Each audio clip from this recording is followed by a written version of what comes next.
So let's take a look at the spreadsheet file for Chapter 8 that will help you step through some of the logic of the 10% revenue tests, 10% significant test, which includes revenue, but then also the 75% consolidated revenue test. The 10% tests include revenue, asset, and profit loss. Now, let's just look at this on the screen. We've got a sample company with 4 different segments: transportation, oil refining, insurance, and finance. So this company has already gone through the process of defining their segments, and they've also determined the external revenue and also the intersegment revenue. So what we need to do, the first step of the revenue test, is we need to determine total segment revenue. So the way we do that is we add external revenue plus, let me get the right cell here. I'm going to click in this cell here, and I'm going to do total external plus total internal. And I'm going to do this for each segment. And we get down to a total segment revenue for all 4 segments of 1.5 million, okay? Now what we want to determine is which of these operating segments has revenue that exceeds 10% of the total segment revenue. Well, the first thing we need to do is we need to understand, well, what's 10% of total segment revenue? And we do that by taking 1.5 million times 10%.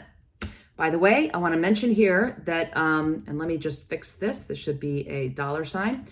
I want to make mention here that if you have any questions around the Excel piece of this, like if you're not sure how I got to a certain reference in Excel or how I computed a formula, please feel free to reach out to me. One of the reasons why I'm doing this demo in Excel, and I should say actually in Google Sheets here, but it's very similar to Excel, is to kind of show you how we can use these tools. If you're already familiar with Google Sheets or Excel, I encourage you to kind of do what I'm doing on the screen and use it as a tool. So $150,000 is going to be the same 10% threshold for each of these segments because we're going to use the same threshold for each. 10% of 1.5 million is 150,000. And now the question is, which of these segments has revenue that exceeds the $150,000 threshold? Now, I'm going to mention you can eyeball this. There's no problem with that. So we can see, okay, $360,000, is that higher than 150? Yes, it is. So this is a reportable segment. Transportation will be a reportable segment for purposes of the revenue test. Now, another way to do this is a little Excel tip. Another thing you can do is you can do an if-then test. You can say equals if oil refining segment, which is oil refining segment revenue, which is $885,000, is greater than 150,000, then yes, it's reportable. Otherwise, no. Okay?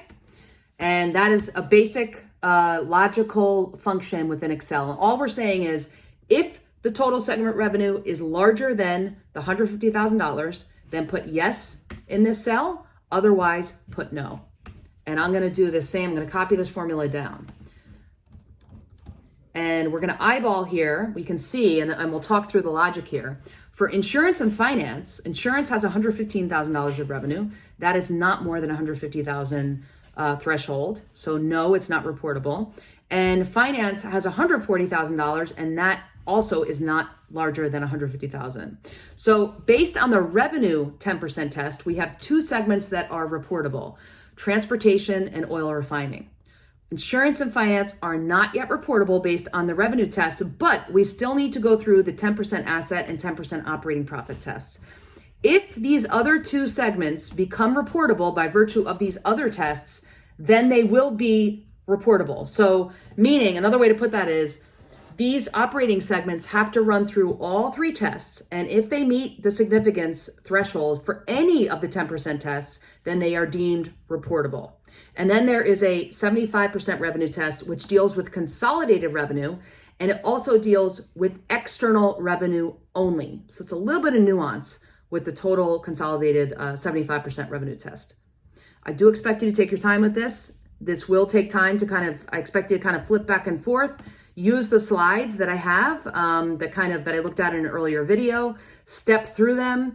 And I also encourage you, take a look at the gap rules, take a look at how things are written, and keep in touch with questions.